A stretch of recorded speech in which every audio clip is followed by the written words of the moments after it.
I had to make up for my stature and personality. It's so funny how one of my favorite things in life is how people come in and come out of your life. I started working for my dad as plan C. I think most people, very few people, I think, hit plan A. I got to do something here. I just lost my house. My first house with my wife, got foreclosed on. And I said, I can't do that again. He probably didn't think I was ready. If that's what he thought, he was 100% right, which looking back now I see. But yeah, we took a $1 million company 15 years ago. We're at 25, 27, 30 million this year. People would say, Justin, that's amazing. You're growing like crazy. And all I'm thinking is, Justin, you're an idiot. This is how I know God's real. My son is 10 times better than me. That's beautiful. He feeds the birds, but they have to leave the nest and go find it. But there's always something to be found. Birds do not starve. Neither will we. My dad's favorite rule was always give a man enough rope to hang himself. God. And I'm like, Dad, that's a terrible rule, because it's like the difference between shock and electrocution is death. I find myself to be one of the richest people in every room. I don't have to look at people's bank accounts or what they drive. It's okay to fail. And in fact, vulnerability in the right circumstances is a superpower. The kingdom. Love it. That's it. It's that simple. We're building the kingdom. We're through every relationship. Justin Kasper, man, super excited to have you here. We have known each other for a long time. I was thinking about, you're a year older than I am, so Yep. Started high school 2000. So I would have met you that year. Yeah. Because you were a very big personality when I got there. I had to make up for my stature and personality. Dude, I love it, man. It was always loved just being in your company, still do today. And I was reflecting on this conversation before today, and I was like, it's so funny how one of my favorite things in life is how people come in and come out of your life, right? And like, I'd say we were decent buddies in high school, right? Like not best friends, but we spent a decent amount of time together, played sports together, just hung around with the same people and always enjoyed being around you. Kind of lost contact after high school, like a lot of people do. You're busy with business and family, same with me. And then have reconnected really in the last few years and just was instantly reminded why you're one of my favorite people. Oh, man. And something that I was like sharing with people before we really get into the bulk of the conversation is just what I admire about them. And for you, in C12 specifically, your vulnerability and just the passion and emotion that you bring to every conversation is really inspiring for me. And I appreciate just the way that you authentically show up every day, man. It really, I know the impact you have on your family, on the people in your business, but I wanted to make it known that you have that same impact on me, and I really appreciate you. It's an honor, man. Thanks for putting up with it. Yeah, it's always entertaining. It can be a lot. Yeah, no, it's always entertaining though. Yeah. I love it. So wanted today talk a little bit about the business, right? But it's not really about that, right? I think it's more about the person behind the business and the weight that you carry, but also the way in which you steward the things that are entrusted to you. Your family, your health, the business itself, the employees, the families. Like, easy to lose sight of all of that especially when you're running a business the size that you are. But I'm always fascinated by how faithful you are to that mission. And I've heard you say it time and time again, like, you don't care about the business. You just want to minister people, right? Yeah. So I guess give us a little background on Kasper Electric. If I understand correctly, your father started the business. Yep. And you took it over. So give me the elevator pitch. Whew. We'll see if my dad watches this. I'll get some corrections maybe. Which is part of the story, actually. My dad started it in 1978, just kind of out of a van, just serving neighbors, and same thing we do today. We serve our neighbors. So was it here locally? Yeah, almost. Cool. Lake Park. Yeah, my grandparents grew up on Bayberry. My dad was born in Lake Park, and our first office that was not out of our house was in Lake Park. So just a local electrician, like I think of like Spider-Man. It's like your neighborhood local friendly neighborhood electrician. Yeah, electrician, right? So that's who we were, and it's really kind of still who we are. I started working for my dad as plan C. I think most people, very few people, I think, hit plan A. Like, you leave high school, you and I, went to high school together, and like what I thought I wanted to be was an orthopedic surgeon. And then I realized, well, that's going to take forever. I'm going to be in debt up to my eyeballs, and it's not going to be able to have a large family, financially speaking, early like I do. I'm having my 7th child on the way now. And so I called my dad. I'm like, Dad, I think I just need to drop back and punt and start digging ditches again. And so worked my way through the business, literally out of the ditches into the office, and started growing it with him. And eventually, I guess my dad will tell you, I gave him an ultimatum, and I did. I didn't really mean it to be that way, but I'm like, hey, I got to do something here. I had just lost my house. My first house with my wife, got foreclosed on. And I said, I can't do that again. So I needed the opportunity to kind of either take the reins or create new ones. What were the circumstances leading up? I didn't know about the yeah, I should tell that more. But Palm Beach County, 2008, we bought a $250,000 townhouse in Riviera Beach. It's all we could afford. Yep. We were super happy about it until the market tanked and it was worth like 80. So my wife also, and that wasn't the whole problem. The problem was we were trying to live the American dream and not what God's plan for us was. And the idea was 2 incomes. And she had our first child and she's like, I don't want to work anymore. This is my calling. And I'm like, well, that's not the plan. Yeah. So, how do you argue with that, though?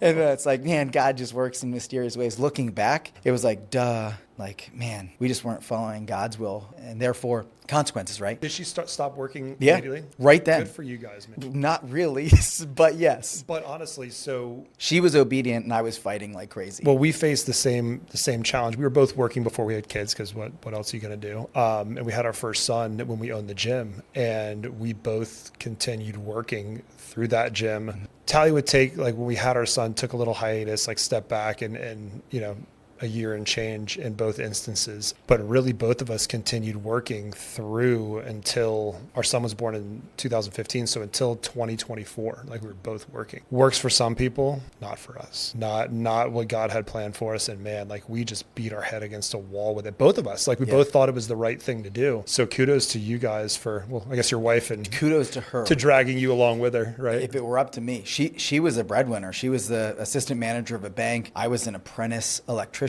making like 17 or 19 bucks an hour. Math was not mathing. Yeah. And that's what I love about math. It's like 2 + 2 does equal 4. And what it in turn equaled was, well, we lost the house. So, and so really just said, Dad, I got to take the reins or create new ones. And so he probably didn't think I was ready. If that's what he thought, he was 100% right, which looking back now I see. And but yeah, we took a $1 million company 15 years ago. We're at 25, 27, 30 million this year. But I say that because people relate to the dollars top line revenue, but it's about 120 employees. And that's how we measure. And so our goals are measured in people, and people is families. So we're 120 families, and that's really the goal. So it sounds like you were ready.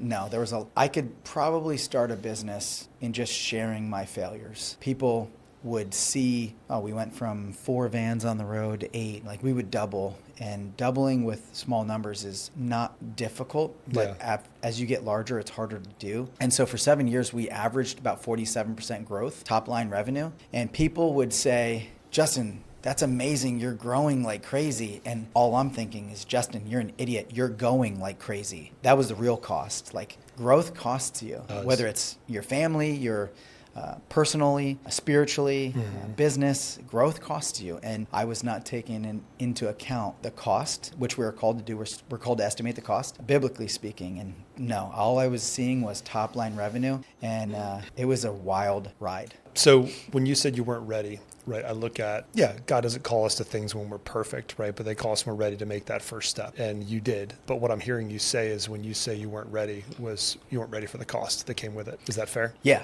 for sure.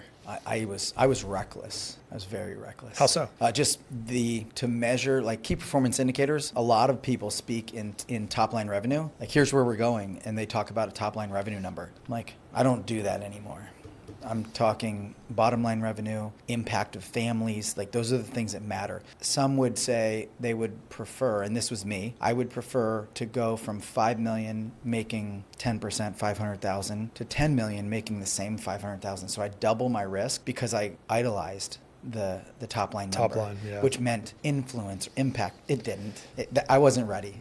My pride was not in the right place. I wasn't going after godly goals. I was going after my goals, my ambitions. Yeah. What were your goals? What were you pursuing? Like when you first... One was just don't lose your house again. Like we had a 6-month-old living in like a 20 by 12, air conditioned, no plumbing. That's where we lived with my son, my dog, and my cat, and my wife, and one bed, like a little garage is what it was. And the fear that drove me to drive so we wouldn't have to experience that again. And while I think that's like providing for your family is a good thing, I took it to the max. Yeah. Like I was working 60, 80, 100 hours a week, traveling multiple jobs, like just getting after it. And the cost of that was like years of my my older now children's youth that I wasn't there for. Was it worth it? No, it wasn't worth it. Yeah, it's okay, right? We grow from that, right? What? Here, I'll tell you. Let's hear it. This is how I know God's real. My son is 10 times better than me. That's all you can hope for, man. That's beautiful. He may have seen like an earthly dad, like getting after it, providing, building business. Like while I was absent,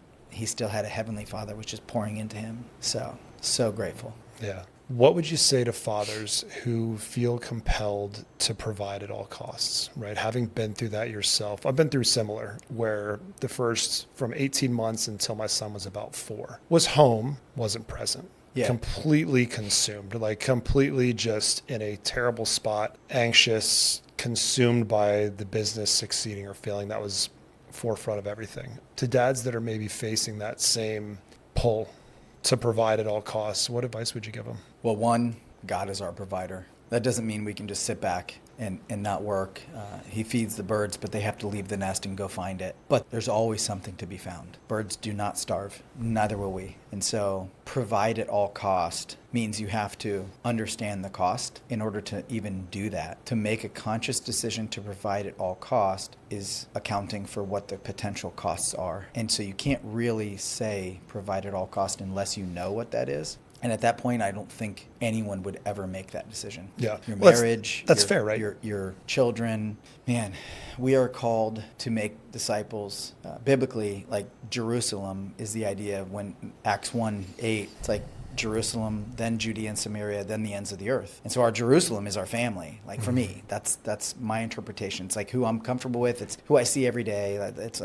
That's my Jerusalem. And there's nobody more important than raising up my family. And I talk about, that's how I know there's a God and that God loves me, is that he was raising my son, luckily, while I wasn't. But that's not a crutch that I want. If I could go back, I wanted to do that with God. So just the pursuit at all cost. And the other idea is, like, so measuring the cost so you can actually make that educated decision. Mm-hmm. And what is the pursuit? What are you pursuing? What is that? Like success? Like we have to define that too. So if you can make a presumption on cost, you're probably wrong, but let's at least try to estimate that cost. And then let's also go to the other side and go, well, what are we actually trying to do here? Well, as a young father, it's tough too, right? And I know that God gives me grace, and I try to give myself some grace in that decision, because as a young father, you don't know what you're sacrificing until you've already sacrificed it. Right. Like in your mind, you're feeling pulled and compelled to, like, again, I have to provide for this family at all costs, not realizing the really important thing there is that time and that connection and that family unit. That's what's going to last. But the idea of provision, especially in America, it's a moving target. Because when I was in a small 12 by 20 air-conditioned space, and that was where we were living, provision was moving into a space that had plumbing. And then I justified working more once we got there so that it could be a bigger home. With plumbing. Yeah, with plumbing. But it's like, man, that's always a moving target, especially in America. So it's like, I love the idea of identifying what provision is in terms that will translate through time the same way, because we can always try to keep up with the Joneses, and in America especially, that's a problem. I'm fascinated in all of this by your father's role, right? And there's zero judgment here. I'm just genuinely curious, because I think there's 1,000 ways that you could do it, and none of them being proper. But right, he obviously brought you into the company. Could very easily have put you atop the hill and said, all right, COO right here, ready to go at 20 years old, whatever it was. But he made you start from the bottom, which I think is probably the right decision, right? But it seems like he also allowed you to struggle when he probably had the means to help you. What do you think about, is that an accurate description of what happened? And two, talk to me about that. So my dad helped me out of every hole that I dug myself into. Sure. Not in an enabling way at all. My dad's favorite rule was always give a man enough rope to hang himself. Yep. God. And I'm like, Dad, that's a terrible rule, because it's like the difference between shock and electrocution is death. Like when you say hang yourself, like that's you don't come back from hanging yourself. Yeah. I'm like, I'd wish it was just tight. Like I could learn the lesson without actually hanging myself. Yeah. And I think that's really what he meant, because that's where he would always come in. Yeah. So to go back to the main idea of he could have put me as COO right away. Yeah, he definitely wouldn't have done that. It's not what's best for anybody. But moving up was almost my own doing. My dad provided really well for us, had a very simple electrical contracting company, good margins on, like, the opposite of me. It's like I did a lot of top line and no bottom line. Yeah. He did good bottom line on little top line, and had a great little business and provided really well for our family. But I just clawed my way out of the field because I'm like, I've got to build more and faster. So I started actually, I don't even know that I don't think I asked permission. I would just, Dad, you got to teach me estimating. So he would. Yeah. So I went estimating and sold my first $40,000 job. I was so excited. Yeah. And then I had to do that job. So I actually was the estimator, the sales guy, and then I was the foreman and the helper and the apprentice. That's awesome. And what the a better project way to manager. learn the business, right? And then I started selling a little bit more and having to So yeah, he gave me the ability. He gave me enough rope. So I did hang myself many times, and he was always there for me, just like God, right? Yeah. It's like our Heavenly Father. He'll give us enough rope. We have free choice. But as soon as we do hang ourselves, he's also right there. He was there the whole time. And it sounded like the catalyst, though, was, right, and again, kudos to your dad, like allowing you to struggle, right, to be evicted. Again, probably could have swooped in and handled the financials of that, lit a fire in you to make some changes. Yeah. Right. Is that fair? Definitely. The diploma from the School of Hard Knocks is always the greatest earned, greatest lessons, but the greatest cost. So you got in the business, it started growing, a lot of top line revenue, maybe not so much on the bottom. At what point did you, one, shift your mindset to focus more on the bottom line revenue? And at what point did you start treating the business as ministry? Great question. Probably similar time frame. So the business is my Judea and Samaria. It's like the people that are not too far away. We interact in proximity regularly, but maybe not completely family where I see them, every morning or, holidays. So once I recognized the idea of we're supposed to go into Jerusalem and then Judea and Samaria, it's like, well, what's my Judea and Samaria? And so that is illuminated the idea, this is my ministry. I was looking for ministry. People feel like they have to leave, on a missions trip, ends of the earth. Some people are called there. It was just exposed, illuminated that this is your ministry. And so now the business had a purpose greater than profit. It was people. So probably 10 years ago or so, I was actually working with the mayor in West Palm and a bunch of leaders. I was the lowest guy on the totem pole. Dr. Davis from the World Leaders Organization invited me. And I don't think I'm qualified to be in this room with all these people, Palm Beach Atlantic University Dean of Leadership, and just some really influential people. And we worked on our mission. And the idea was well, what is our purpose for the business? What is my purpose as an individual? And the only people that can say what the purpose is are the creators. And so God gave us a purpose, and success, in my opinion, is finding that, figuring it out, and then living it out. And the same thing in business. It's God gifted me with this. Therefore, let me ask him, what is the purpose of this organization? And then start living it out. And so some of our mantras changed. Actually, probably didn't even have any mantras other than profit, let's survive and make a couple bucks if we can. Yeah. So it turned into, people over profit, excellence, growth, and others were our first value sets. Cool. But just defining really who we are and then measuring our metrics accordingly. So it went from KPI being, sales or revenue or profit to how many families. And now, and that was probably about 10 years ago, and it's morphed. I wouldn't say morphed. It's probably gotten more clear. He's brought some amazing people along the way to help me do this. So it's a we, not me thing, and it makes it way much more enjoyable. I love it. And it sounds like since that shift was made, I assume the business affairs have kind of fallen in line behind it, right? Yeah, still issues and problems and, necessary legal and tax planning and all the stuff that goes with business. Yeah. But every one of those is an opportunity for solution and to ultimately, hopefully point people to Jesus. They're always asking what do you attribute this to? I'm like, man, we just figured out what we're supposed to do because we're just stewarding what God gave us. That means it's not. In fact, I wish I could go back and name it something different. My dad named Kasper Electric. Most of them are last name, electrical, HVAC, whatever it is. But it's God's business. And so we have 6 or 7 other organizations now. None of them will ever have our name on it. Cool. We just want everything to point to God. You mentioned stewardship. What is it you think you've been entrusted to steward? So nothing came into being that wasn't through God. So really nothing is ours. I think ownership and stewardship are 2 of our 6 values. And we can own our attitude, our perspective, but the tangible things, they're all God's. So the business, the families, the culture, it's like, man, we're just stewarding that. That's all been entrusted to us. So literally everything. If he called tomorrow and said, hey, I need you to sell this thing and, go be a monk somewhere, I'm like, now it's opportunity to put my actions where my words have been and just be obedient. Yeah. So it's literally everything. Yeah. And I was thinking about this again yesterday or last night.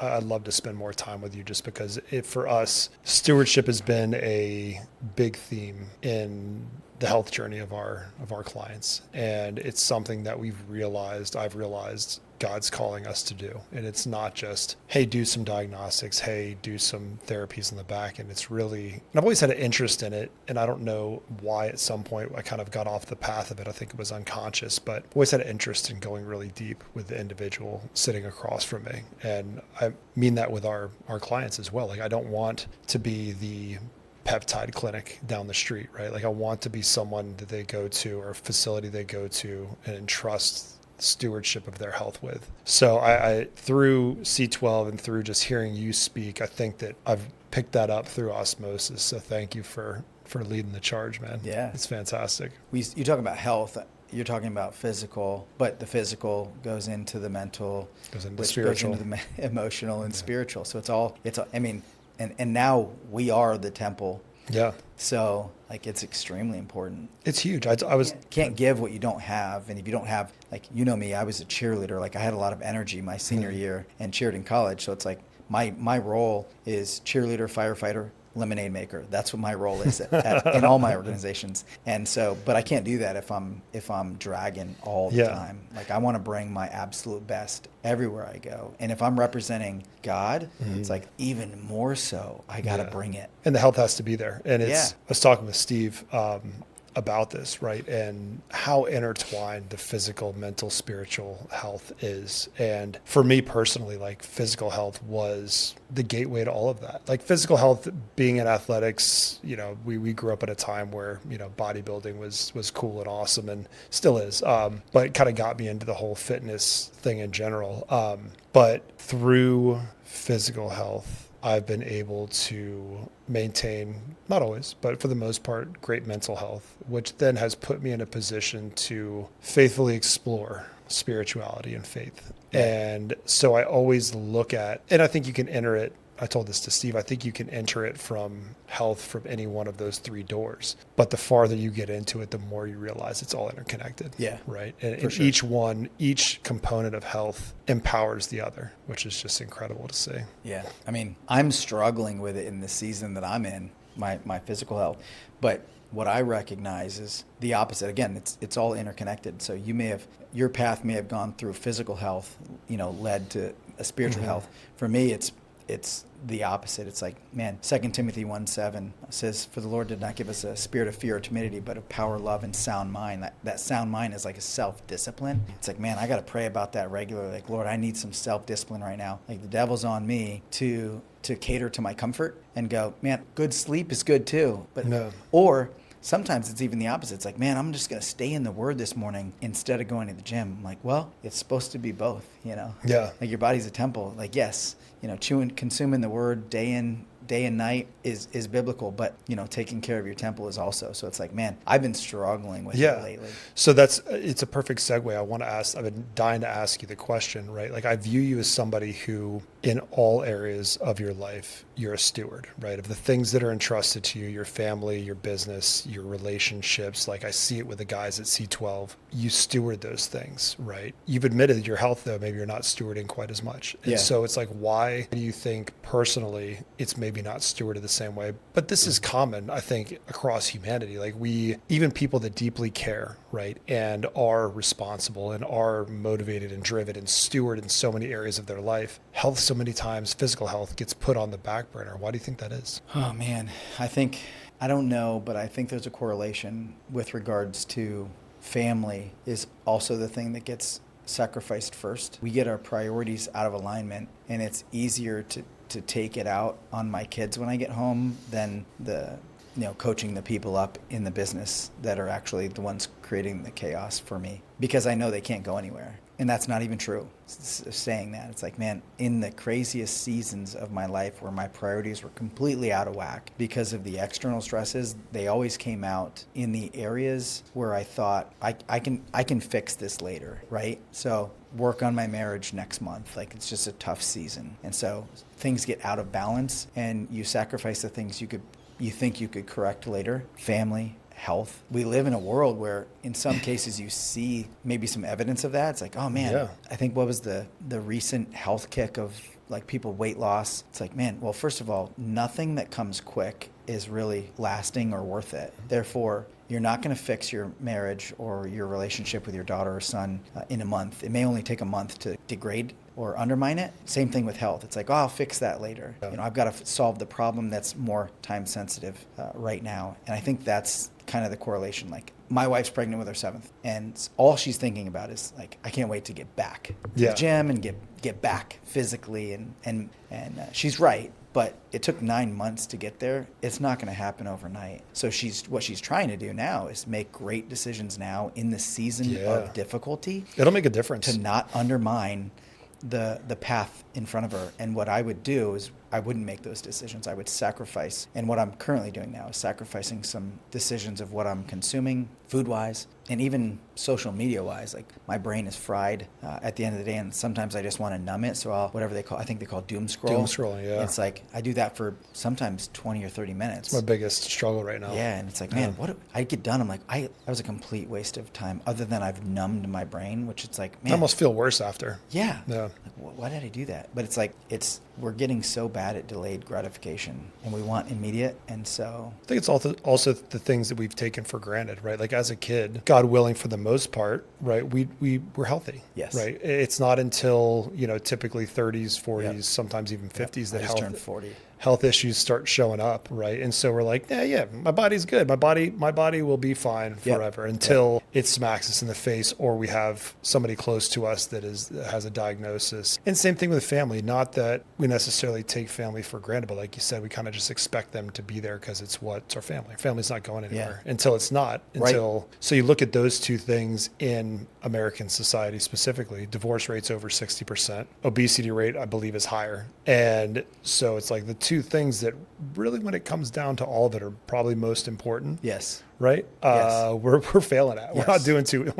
well. And I would say it's all pride and just selfishness. Yeah. It's like, I know better. I'll fix this. I can do that. Yeah, taking it all for granted. Well, along those lines, like, what's something you've seen successful people normalize that kind of breaks your heart? Define successful in the way that you're asking the question. Material success. Okay. Right. Yeah, worldly success. I would say it's justifying the trade-offs. I've heard people say, hey, this is just a season. Go after it. You won't get a second chance at building something lasting. And they're right, except they're talking about a business rather than a legacy or a family. They're talking about the wrong thing. Yes. Yeah. They're absolutely right. The message is right. The message is right. Wow. The subject is wrong. I've had people very close to me, and people I admire, kind of make the same statements, and it's heartbreaking, man. It's like I want to, but the damage for the people a couple of people I'm thinking of specifically is kind of already done, and there's still an opportunity for them to redeem themselves. Absolutely. But like you said, to see them still justified and believe it Yeah. after the fact. That it's And pass it on because they've justified it to themselves so much so that it becomes truth for them. Like, man, somebody else is hearing that truth and believing it. it's always an interesting idea. We have a recruiting and staffing company. So we talk to people about careers regularly. And one question I'll ask is, find somebody that's 10 or 20 years ahead of you. Like, are you excited to be where they are in 10 or 20 years? It's just a really interesting It's a great question to kind of ponder. But then it's like, why? You've got to ask the follow-up question of like, all right, yes, you're excited to be there. Why? Well, they're responsible for this, or the car they drive, or the house, or, the model wife, or anything like that. Like, man, there's no substance to what you're saying. Yeah. Like the responsibility, I love that answer. Yeah. Like, I'm going to be responsible for more people's quality of lives. You're go. a fit. Like, you're let's going go. to do fine. Yeah.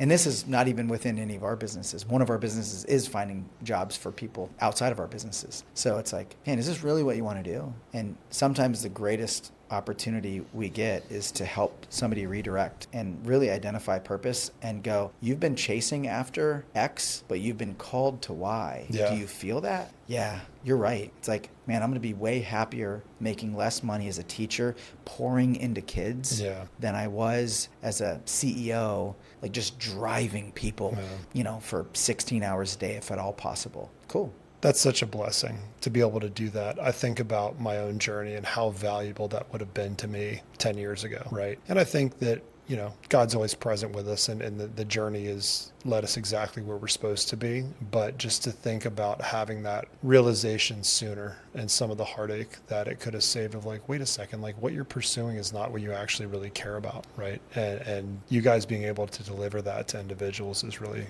just incredible. So I'll challenge you a little bit in the idea of like, we are where we're supposed to be. I don't think that's true at all. Yeah. I have no idea where God actually wanted me to be today. Now, he can reconcile all of it to his glory, not mine. Mm-hmm. And that's what it says for those that believe in him, Romans 8:28. And it's like, but if I could look at my path, you know how many U-turns there were? It's like, man, he can get me back there, but I don't know the people listening. The idea that I am where I'm supposed to be, I don't think that's a true statement for most people today. I think he can work with wherever you are, but you're probably not where you're supposed to be. I guess, so let me ask you then, do you agree with the statement that, right, the lessons before the U-turn were necessary, right, for you to get to where you are today, and that God had a hand in that? So yes, the lessons I would think are necessary or for our benefit. Mm-hmm. But I don't think if we were obedient originally, we wouldn't have needed to learn them the way that we did. Through the school of hard knocks. Yes. Yeah. So think of your kids. Would we value them going through some of the difficult times? I love that. Mm-hmm. My kids will tell you that. Yeah. But it's like there's a threshold there, and you and I have crossed it. Where our parents would have been like, man, I would never have wanted that for you. Even more so, our Heavenly Father's like, man, I never wanted that for you. Yeah. But now that you are where you are, you're ready to go where I wanted to take you originally. So this is interesting. I want to dive into this because I think, if I'm understanding you correctly, I think I disagree. Because I look at, not to compare God's grace or our lives to a movie, but if you look at any good movie or story, right, it's not devoid of challenge, of suffering, right? Like if you just opening scene, the protagonist is, rainbows and sunshine all the way through to the end. Like what, not a lot of story there, right? Yeah. Not a lot of depth. So I always feel as though suffering's kind of a part of it. Yeah. Right. And struggle is part of it. And so what you're saying to me sounds kind of contrary to that. Am I understanding it properly? I totally understand what you're saying. Yeah. So everything you said is absolutely true. And Paul in, I think, 2 Corinthians 5 goes into a list of all of his troubles. Mm-hmm. And it's like Paul was being very obedient in most of his missionary journeys. I mean, even to the point where it's like he starts moving in one direction and the Spirit of Jesus literally stopped him from going into that. So he's like, okay, pivot, turn. And so was that what God wanted for him? Because he actually stopped him to turn him in a different direction? I have no idea. Was that intentional for him to learn maybe better to hear the voice of God? And I love the stories of overcoming obstacles. But if you look at God's original design, I don't think he messed his original design up. His original design was perfection. And didn't have to overcome anything, right? Until man sinned. And sin brought that into the world. So it wasn't what God wanted for us, but he's there for us through it. And then he has to send his son literally to pay the price for all that. So he's constantly, so I understand what you're saying. And some people will get into different levels of hardship. I think Paul was stranded at sea for a day and a half. I'm not sure that God wanted that for him. Jonah is in the belly of a fish. I don't think that's God's desire. But he used it. We're talking about it today because of it.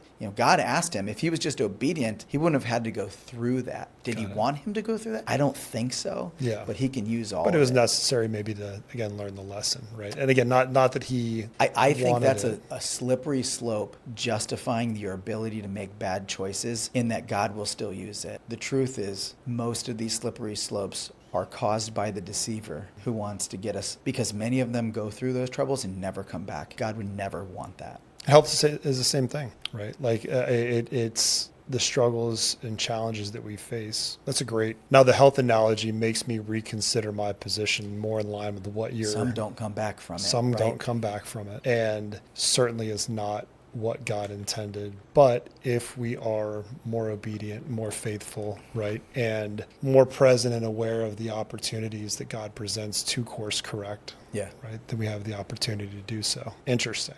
Yeah. That's wild. Yeah. We could probably talk about that for a while. Yeah, that's interesting. Well, let's get back into the health side a little bit. And for me, again, it's more about stewardship than it is health. We talked a little bit about the justification of the neglect, right, and how that breaks your heart. What else do you see? You're around a lot of other business owners and a lot of other men that are successful, in a material sense, but also ones that aren't, that are maybe successful in a biblical sense, which is more important. Across all those, though, I see plenty of spiritually rich individuals who physically, in terms of their health, are not very well off. Yes. What is going on there? Like, what do you think it is? So I kind of got into it a little bit in that I would justify my time with the Lord in the morning. Like, my schedule on my calendar says wake up at 4, get into the Word until 5:30, and then go to Dr. Matt's house to work out with him and Scott from 5:30 to 6:40. Mm-hmm.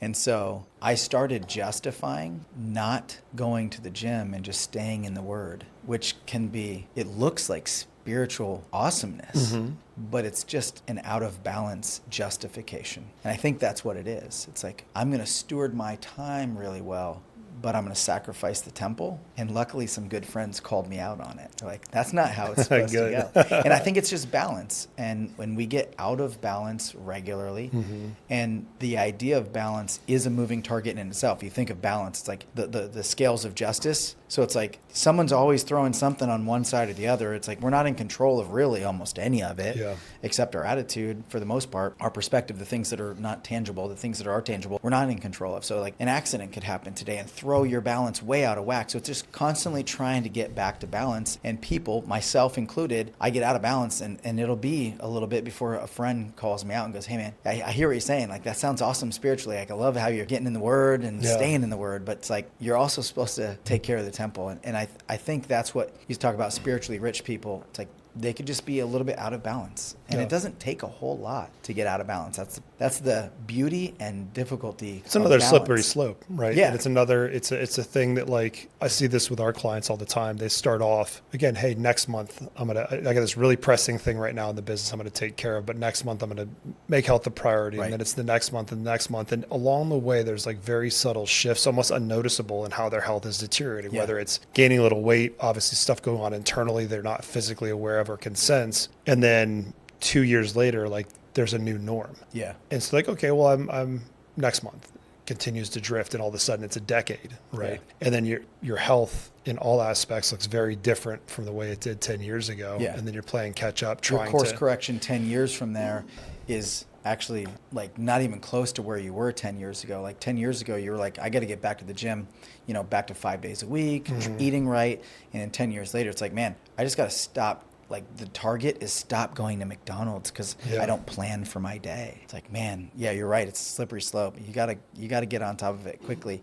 And I think it really, I was reading the book Good Energy, highly recommend. And one of the ideas was like, if we take our dog or a pet, a cat, whatever, your pets to the vet, and the doctor says, give your pet this 3 times a day, wrap it in cheese. Like, it needs to be done 30 minutes before they eat their food. Like, if we get a script for an animal, 90% of us, we do that really, really well. For others. For an animal. An animal. Or others. Or others, yeah. But for ourselves, we sacrifice regularly. And it kind of goes back to the idea of like stewardship versus ownership. If we saw the flesh that we live in as actually God's temple and not our body, maybe it would give a little bit more strength to our, position to like 100% do the right and thing. This is the first time I've had that thought, so thank you. Because we got to steward what God's given us. It's His. It's His. It's His body. I think about that in so many areas of my life, not necessarily my body. I do, but not in terms of health, right? And that's awesome. And I think a lot of it too, faith over fear, right? Like looking at how we steward our day and our time. And we have this fear of, let's go back to Kasper Electric trying to drive top line revenue. Would you say that was fear-based? Right? I don't want to be homeless again. I want to be homeless again. And we get in this mindset, again, this provider mindset of just grinding and going and doing and go, go, go, go, go. Whereas if we were a little more faithful and a little bit more intentional about how we stewarded our time, we would realize that there's plenty of time in the day to do all the important things, right? And those little things that we think we need to do, that we think are moving the needle, a lot of them are not. And our time would be better served spending some quality time with our kids or going and exercising for a little bit and taking care of our temple. And over a period of years or decades, like that will produce a sustainable way of being. Not trying to plug anything, so I'm not going to tell you the name of the book, but I'm writing a book. And the first line is, for many years, I would pray that God give me more hours in the day. And like the Israelites, when God literally stopped the sun so they could continue battle. And I'm like, I want that. And then I was completely convicted. Prayed to Him to make sure I was doing the right thing with the hours He already gave me. And that's the idea of stewardship. They're not my hours. It's not my body. Time's entrusted to us as well. Yeah. It's all His. It's like, man, am I doing the right thing with what you gave me? Good job. Well done. Good and faithful servant. The story of the talents. It's like, that's what it is. We want a return on investment for what He's given us. So a couple questions I ask every guest. What do you think it is that you're really building with Kasper Electric? The kingdom. Love it. That's it. It's that simple. We're building the kingdom. We're through every relationship. So our mission at Kasper Electric kind of lends to that. It's like Kasper Electric exists to honor Christ through delivering electrical excellence, building strong families, and always leaving every connection better than we found it. And so that's what we try to do. And our value statement is let's go. Love, excellence, trust, stewardship, growth, and ownership. It's great. So it's getting more clear, and He's bringing on more people and vendors regularly to live on mission. It's a great time to be working in and with the people at Kasper Electric. You teed up my next question beautifully. If you interviewed somebody and they never worked for you, or quoted a project and they never hired you, what would you want those people to walk away with, excuse me? So, great question. These guys are different.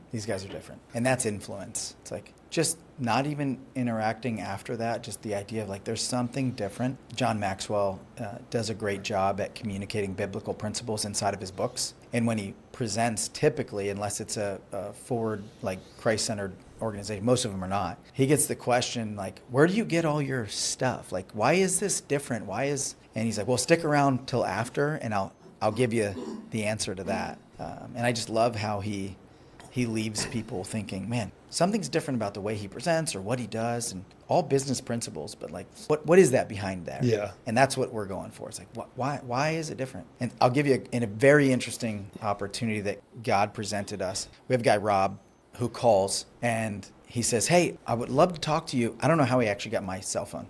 I'd love to talk to you about a service manager position. We don't have a service manager position. And he's like, oh, okay. All right. Well, I saw, something. Yeah, I said, we're hiring service techs, but our service manager is Mike. He's awesome. Mike and Michelle run the division and love those guys. And I thought right then and there, I'm like, well, this is not leaving this connection better than I found it. I'm like, help me understand what your skill set is and what you're really looking for, because we do own a recruiting and staffing company, and you got a hold of me. So like, let's see if we can't make this connection better. Long story short, he's mostly not even a service manager, even though he's done that, but he's really a sales mechanism. Like he's a salesman for electrical service. And we have been praying literally for means and opportunity to uptick our service revenue through larger commercial accounts. That's literally what that's his skill set. Wow. And I'm like, weird. I said, you know what? I was trying to find an opportunity for you somewhere else, but luckily, because I was trying to leave every connection better than we found it, I think you actually should come in. We don't have a sales role at Kasper Electric. We've tried it in service. We just don't like the idea of sales. We just want to serve like crazy. Yeah. And so, but he does a great job doing both, and just letting the mission work itself out for the glory of God. And it's been fantastic. Employing more families because of it, bringing on more vendors and customers who, you know, we can just love on. And one of the other ways is like with my email, every email says, let us know how we can pray for you. We have this huge prayer wall. And when he walks in and sees this prayer wall, he recognizes we were the company that actually helped his buddy out. That's wild.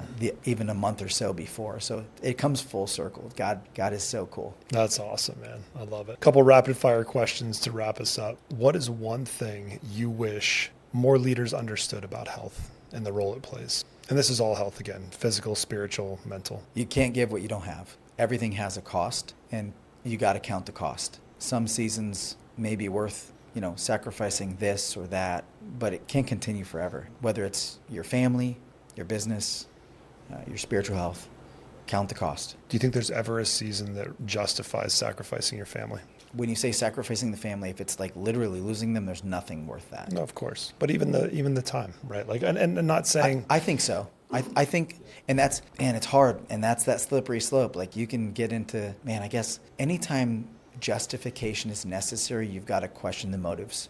So it's like justified for what? And so if it's like, to give my kids a better life with their dad, yeah. Without their dad or mom, no. My kids, we travel a lot. Home is where my family is. And so if we ever get called to go in some weird place, like I'm not hopeful for that call, but I am excited for the opportunity to be obedient, because home is just wherever we are. Yeah. Like I don't even walk in my house if no one's home. I will sit in the car and wait for somebody to get home. I don't go in there. That house means nothing to me.